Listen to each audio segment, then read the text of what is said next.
where do you start? You know, some movies are just hard to classify, hard to nail down the plot, and it's even more so troublesome when I really enjoy something and I want to rave about it, but I just struggle to find the words. To Sleep So As to Dream is one of those movies. From 1986, this black and white oddity harkens back to movies, Japanese movies of the 50s, the early 10s. It has silent movies, it has martial arts movies mixed in, it has a kind of expressionistic feel to it, and for the most part it feels like a silent movie, which is kind of unnerving at times. We follow two detectives who are tasked with finding a kidnapped girl. As the kidnappers leave them mysteries as to where to leave the next drop, it becomes a haunting, twisted nightmare that mixes reality with fantasy.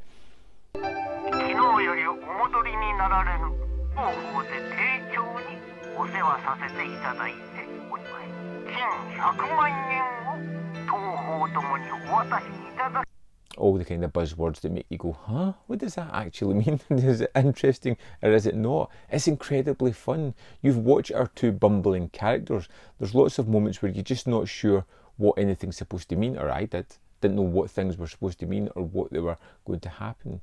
Next, we've got our two detectives. Our main one, who is fascinated with eggs, which seems to be a big plot point, which I kind of missed. And his kind of bumbling partner, who is kind of funny and the more kind of prepared and active one for when the situation gets a little bit tough at times.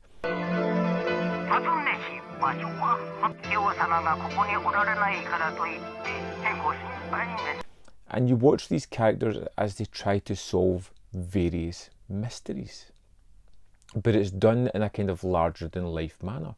In fact, very rarely do they ever speak, or if they do, it's done in a silent fashion with no audio, and then you get the intertitle as it explains what they're saying.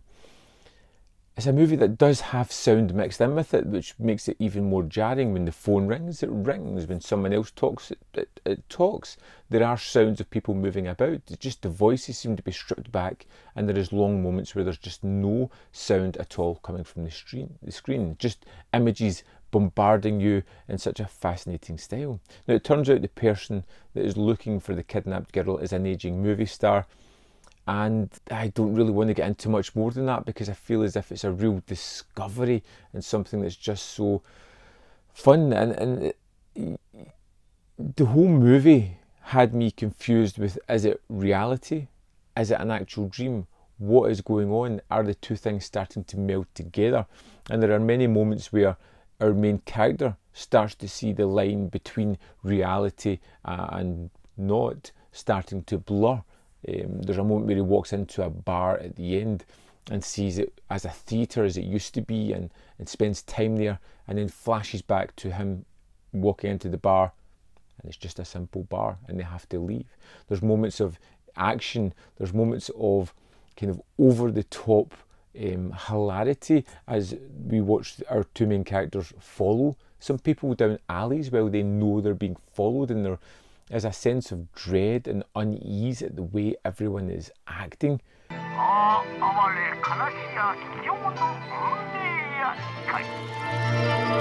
This is one of those movies that I really enjoyed, that I absolutely loved, that I find really hard to talk about or explain why I loved it in such a way. It could be that it mixes silent movies with kind of genre movies from the 50s. It's filmed now, but it's filmed in a throwback way to that manner. The way it mixes sound with an absence of sound, the way it creates these mysteries, the fact that the plot is so meticulously put together and twisted with enough mix of reality and fiction that it creates a kind of wonderful timeline throughout it. And I'm trying to be a little bit obtuse talking about this one because I don't want to give everything away. But man, To Sleep So As to Dream was unlike anything I think I'd seen before. It was incredibly fun. It was mesmerising, hypnotic. I found myself being lulled into a strange trance watching this film, which is something I can't say happens with too many things. I want to hear from you if you've seen To Sleep So As To Dream. This is one that I will be adding to my collection. I watched it in the Arrow player and I want to see more. I want commentaries, I want featurettes on it. I want everything that comes with a physical release because it was so unique and interesting and just great to watch.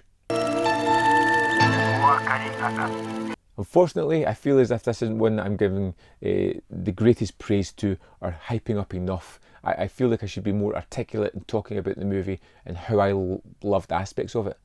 But it's a movie that I find there's such a struggle to really talk about. But it was wonderful. I hope I've given you enough impetus to at least check it out. If you've got the Arrow player, please watch it. You will not regret it. It's just 81 minutes and it's awesome. I would love to know your thoughts on the movie if you've seen it. Let me know in the comment box below. As always, there's more content up here. You can see more of my stuff. If you want to join the membership or the Patreon program, there's a link in the description below. And hit this video with a like because it'll make me feel better about not having the skills to articulate my thoughts on this wonderful movie. Thanks for watching. We'll see you next time.